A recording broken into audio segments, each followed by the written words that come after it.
Shalom, shalom, shalom. Selamat pagi masyarakat iman yang dikasihi oleh Tuhan. Hari ini kita bersyukur karena diberikan kesempatan yang baru oleh Tuhan untuk melangkah di hari ini.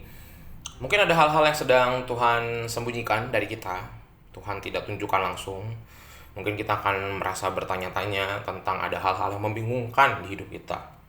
Tapi kita percaya bahwa di perjalanan kita, di ujung jalan dari perjuangan kita hari ini, Tuhan akan berikan apa yang paling dirasa Tuhan pas buat kita. Mungkin kita pengennya sekarang, tapi kalau kata Tuhan tunggu, ya kita harus tunggu. Mari sama-sama kita awali hari ini dengan semangat dan juga dengan iman penuh dan belajar menunggu atas karya Tuhan. Kidung Jemaat 416, Kidung Jemaat 416, tersembunyi ujung jalan.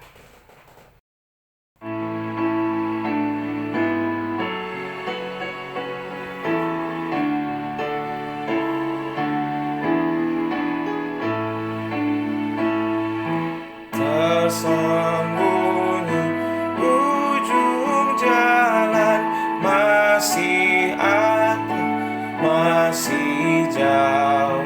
Ku dibimbing tangan Tuhan ke negeri yang tak ku tahu.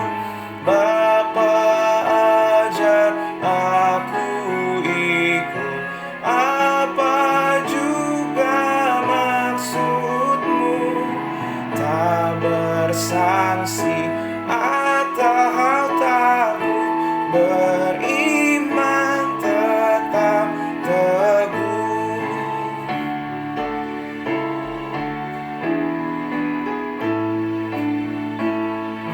Meski langkahmu semua tersembunyi bagiku, hatiku menurut jua dan memuji kasih-Mu.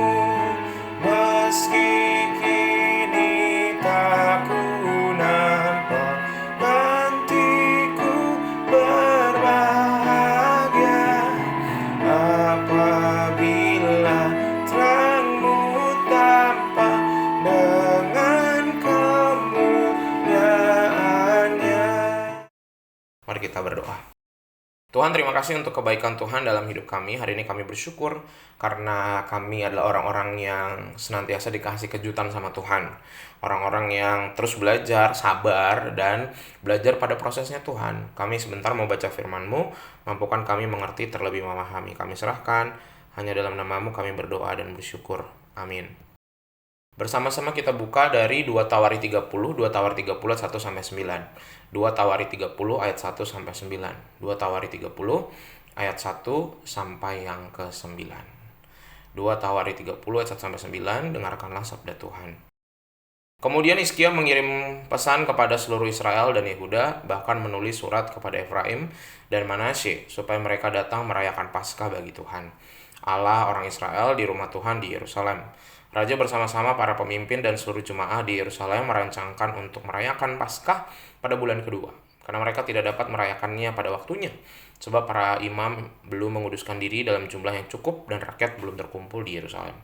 Rancangan itu diterima baik oleh raja dan seluruh jemaah. Mereka memutuskan untuk menyiarkan maklumat di seluruh Israel, dari Beersheba sampai Dan, supaya masing-masing datang ke Yerusalem merayakan Paskah bagi Tuhan, Allah Israel, karena mereka belum merayakannya secara umum seperti yang ada tertulis. Maka berangkatlah pesuruh-pesuruh cepat ke seluruh Israel dan Yehuda, membawa surat dari raja dan para pemimpin, dan mengatakan sesuai dengan perintah raja, "Hai orang Israel, kembalilah kepada Tuhan Allah Abraham, Ishak dan Israel, maka Ia akan kembali kepada yang tertinggal daripada kamu, yakni mereka yang terluput dari tangan raja-raja Asyur. Janganlah berlaku seperti nenek moyangmu dan saudara-saudaramu yang berubah setia terhadap Tuhan, Allah nenek moyang mereka, sehingga Ia membuat mereka menjadi kedahsyatan seperti yang kamu lihat sendiri.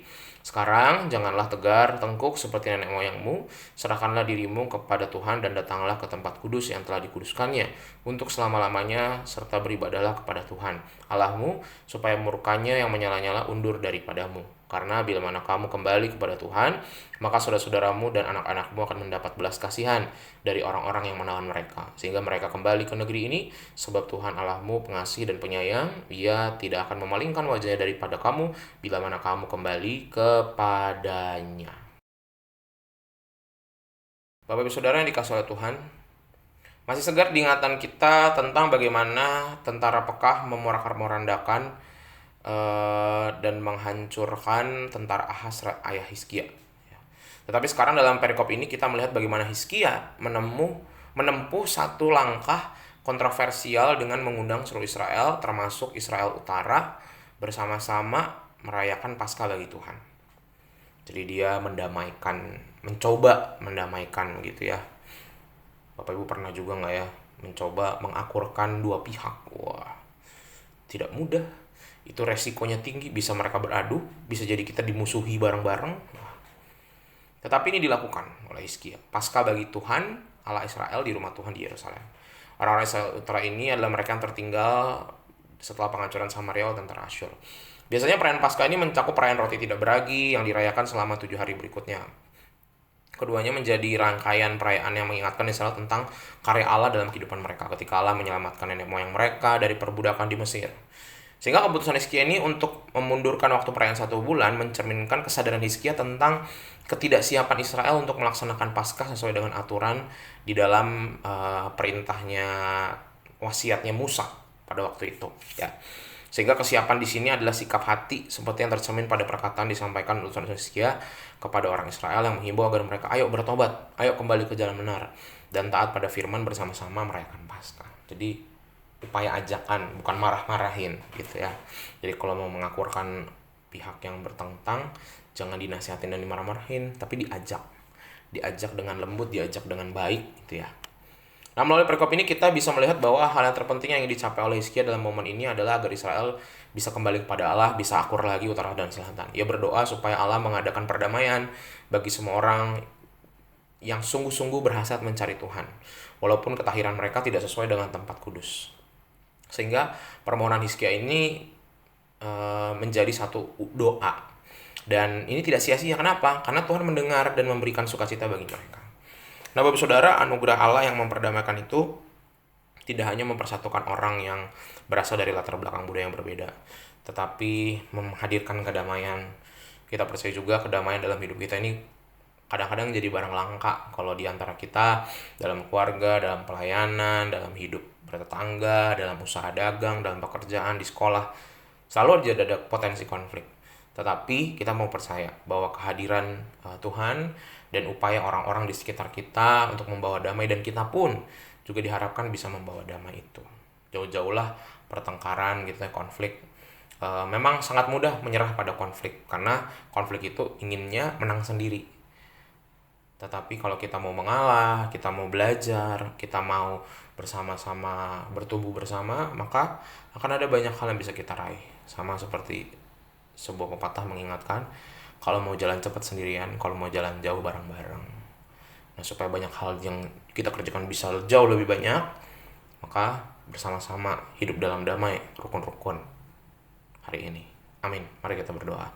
Tuhan, terima kasih melalui firman-Mu hari ini kami dikuatkan dan diingatkan untuk hidup dalam kedamaian, dan ajarkan kami untuk hidup berdamai satu dengan yang lain mulai dari diri kami. Belajar untuk mengampuni, belajar untuk meletakkan ego, meletakkan kesombongan, meletakkan harga diri yang kami taruh terlalu tinggi, sehingga biarlah kami bisa seperti Raja Hizkia, hidup damai dan membawa banyak orang merasakan berkat Tuhan. Kami serahkan hidup kami, hanya dalam nama-Mu kami berdoa dan bersyukur. Amin. Selamat pagi, Tuhan Yesus memberkati, tetap bersemangat.